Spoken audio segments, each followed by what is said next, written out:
One of the most common ways that companies lie to investors and customers is by using deceptive marketing strategies. These are techniques that manipulate people's emotions, perceptions, and behaviors to make them buy more products or services than they need or want. Some of the deceptive marketing strategies that companies use are fake discounts and sales. This is when companies inflate the original price of a product or service and then offer a discount or a sale that makes it seem like a great deal.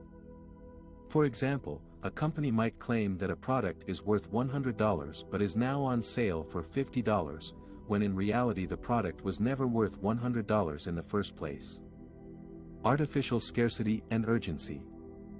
This is when companies create a false impression that a product or service is in high demand or low supply, and that customers need to act fast before they miss out. For example, a company might say that there are only a few units left in stock, or that a special offer is valid only for a limited time. Misleading claims and endorsements. This is when companies make exaggerated or false statements about the features, benefits, or quality of their products or services, or use celebrities, experts, or influencers to endorse them without disclosing their relationship. For example, a company might claim that their product is natural, organic, or eco-friendly when it is not, or that their product is endorsed by a famous person who has never used it. Hidden fees and charges. This is when companies add extra costs to the final price of a product or service without clearly informing the customers beforehand. For example, a company might charge shipping fees, handling fees, taxes, or surcharges that are not included in the advertised price. These deceptive marketing strategies are unethical and illegal in many countries, but they are still widely used by many companies to boost their sales and profits. They also harm the customers and investors who are misled into buying products or services that are overpriced, low quality, or unnecessary. As consumers and investors, we need to be aware of these deceptive marketing strategies and avoid falling for them. We need to do our own research, compare prices and quality, read reviews and testimonials, and ask questions before we make any purchase decisions. We also need to report any cases of deceptive marketing that we encounter to the authorities or consumer protection agencies. By doing so, we can protect ourselves from being lied to by companies and demand more honesty and transparency from them. In this section, we will explore how companies exploit consumer psychology and behavioral biases to influence their purchasing decisions and loyalty. Behavioral biases are systematic deviations from rational decision-making that affect how people perceive and act on information. Companies can use various psychological tactics to take advantage of these biases and manipulate consumers into buying more, paying more, or staying loyal to a brand. One common tactic is to use emotional appeals rather than factual ones.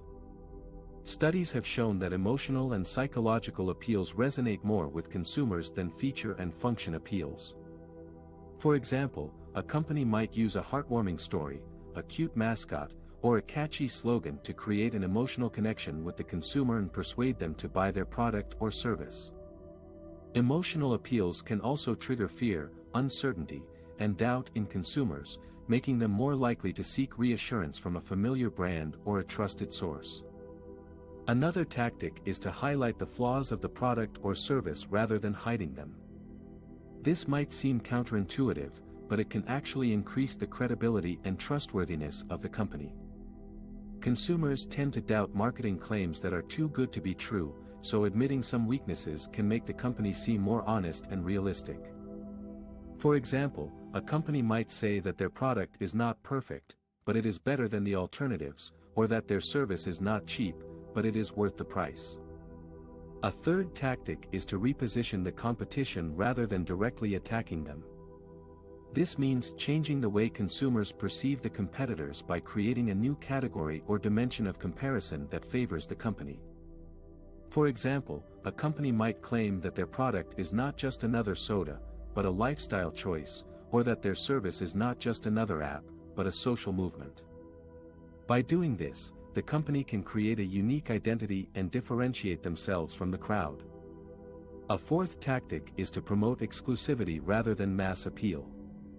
This means making consumers feel special and privileged by offering them limited access, scarce resources, or personalized experiences.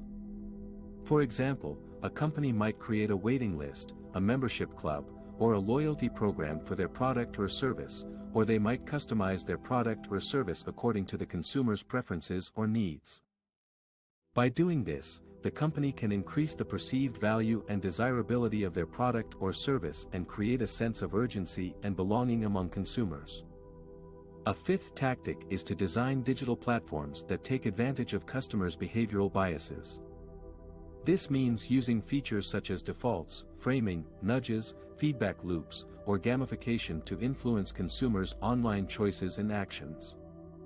For example, a company might pre-select an option for the consumer, present information in a certain way, suggest a course of action, reward or punish certain behaviors, or make the experience fun and engaging. By doing this, the company can exploit consumers' inattention, inertia, loss aversion, social influence, or overconfidence and steer them towards outcomes that benefit the company. These are just some of the ways that companies exploit consumer psychology and behavioral biases to influence their purchasing decisions and loyalty. While some of these tactics might be harmless or even beneficial for consumers in some cases, they can also be unethical and harmful in others. Consumers should be aware of these tactics and try to make informed and rational choices that align with their own interests and values.